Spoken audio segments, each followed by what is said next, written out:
So Noz, we're sitting on beautiful Burleigh Hill. We're pretty lucky, eh? Very lucky. Very lucky. Yeah, not too many better places in Australia than this, I don't reckon. We also live around the corner from each other. Yeah, we do. In Burleigh. What's your favourite cafe, or what's your go-to? Good question. We're pretty spoilt for choice around us. There's a few options. I think the closest one to me is Pretty Handsome. That has some pretty good food and a good coffee as well. How about yourself? I've seen you there a few times. Yeah, it's probably the closest to me, so that's probably the go-to. The kids seem to like that one really.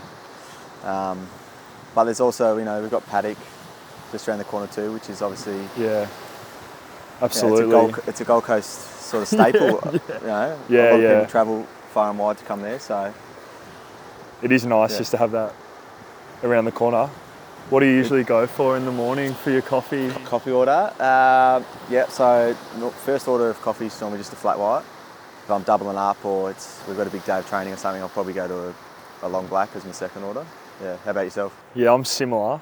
Start off with a flat white in the morning and then usually try and get my hands on a filter in the afternoon. I know that you brew up a good one every now and then, so I like to get my hands on that. So there's a few guys at the club who like having their coffees, and one of the guys is a mocha master at the club, so we trial a few different beans every now and then, which is it's always a bit of fun. More so just there for the talk and the chat. But yeah, everything that comes with it, along with the coffee. Usually, the first thing I do is make myself a coffee, and then usually the weather's pretty good in the morning. It's been a little bit cold recently, but we're a bit picky, so pretty close to the beach, so like to walk to the beach, see what the water's doing, go for a little stroll, and then come home and head off to work if that's what the day has for me.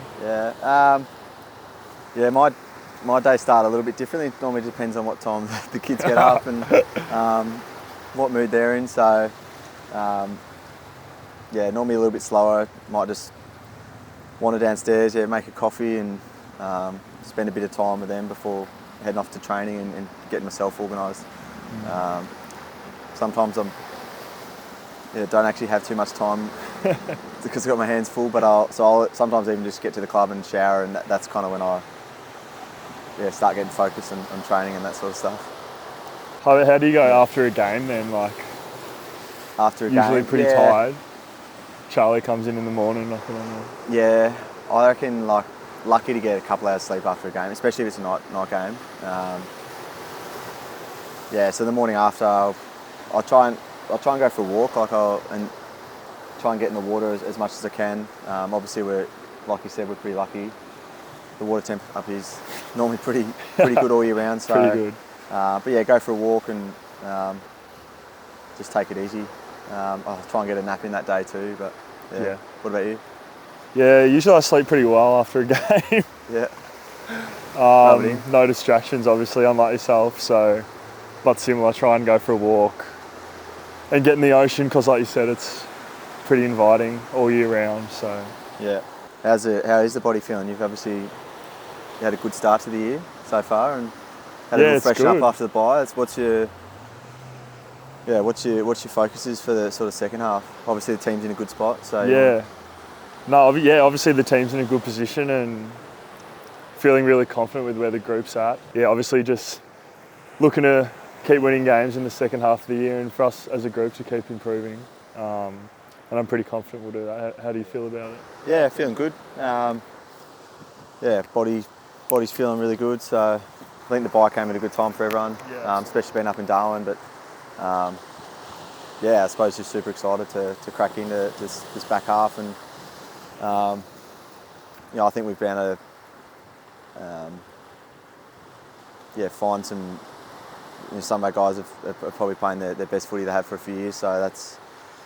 We've had a couple of guys like Bailey, who, since losing Toot, some guys have stood up. So, I think the form of the VFL too has been really, really pleasing. So, just looking forward to keep cracking in and see where the year can take us. What about individually? Any focus areas that parts of your game? Obviously, you're a pretty complete player already, but obviously always trying to improve all round. something that I'd always like to continue on is probably having scoreboard impact. Yeah. Something that you do pretty well, so try and learn from the best, but just being really damaging forward of the ball and trying to kick goals to help the team get over the line. But how about yourself? Yeah, I mean, it depends.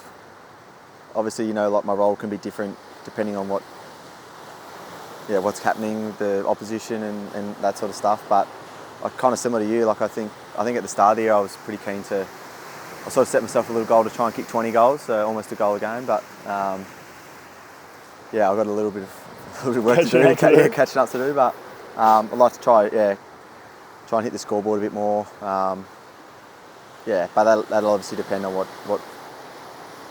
what's happening and what the coaches want from me, I guess. Yeah. I know you've got a place down south. Do you have a favourite spot to travel on a day off if you had the choice? Yeah, so we have to pump up Pottsville. I love going down to Pottsville or Cabarita, anywhere in the Northern Rivers, to be honest. It's I mean we're lucky. It's probably half an hour in the car and you're in some of the most beautiful scenery in Australia. So I do like to get down there a bit. I have mum and dad living down there and also my brother. So good to catch up with them. Especially some days, even after a game on a Sunday, we might take a drive and catch up with the fam. So yeah, how about you? Yeah, similar. Like I said, I go up to Noosa a fair bit, which is always nice, but also down that way, down to Byron. Been down to Byron a few times. Yeah. With blokes like yourself and a few of the other boys, which is always good fun and relaxing. It's beautiful down there, so plenty to choose from. When you're driving down, say you're going for a day down in Byron or wherever you're going, what's sort of your go-to music that you chuck on? Yeah, great question, Dave. Spotify. I think it's obviously dependent on where you're travelling and the people you're travelling with. If I'm going down to Byron, probably like maybe some Spacey Jane. Nice. Pretty cliche, but yeah, I guess that's sort of chilled out tunes. Yeah, kind of chilled out, but they'll still get you going a little bit. How about yourself? I've got a Spotify playlist which is called like Road Trip, so that's kind of whenever I'm like driving anywhere, I'll just whack that on. It's got a good idea. Mix. Yeah, Spacey Jane's on there. Great. But a bit of everything. I also like probably the last 12 months been getting to my country music.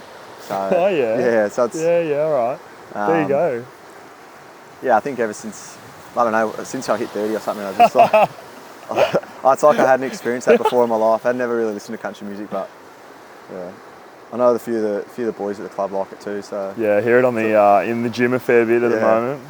Seems to be quite popular. So anyway, it's been good, mate. Thanks for meeting me down here. And no, I don't know thanks. I didn't invite you, but did you shout? Yeah, thanks for the shout. It was my shout. So on you next time then. Nah, beautiful, mate. Very good. Look forward to it.